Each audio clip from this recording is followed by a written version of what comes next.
If you want to check your Steam account data, this guide will walk you through it step by step in a quick and simple way. This is useful if you want to review your purchase history, login activity, wallet history, devices, and other account information tied to your Steam profile. If this video helps you out, make sure to hit like and subscribe for more easy tutorials just like this.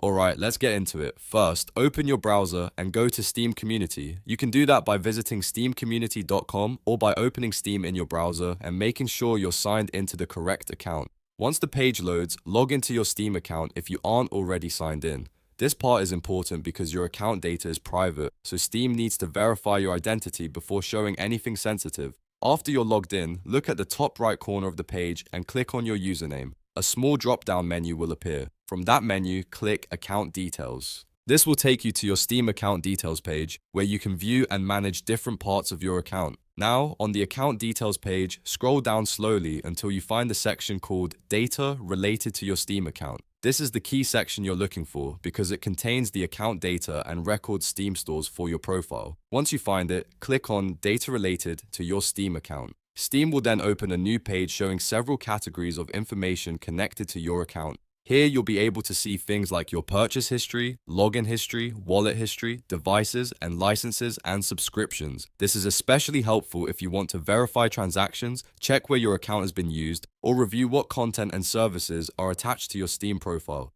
Take your time and review each section carefully so you can find exactly the information you need. If you were checking this for account security, this is also a great time to look for any unfamiliar logins or devices that you don't recognize. And if you see anything suspicious, you may want to change your password and enable Steam Guard right away for extra protection. So that's it. Now you know how to check your Steam account data in just a few simple steps. If you found this tutorial useful, don't forget to like the video, subscribe to the channel, and turn on notifications so you don't miss the next guide. Thanks for watching, and I'll see you in the next one.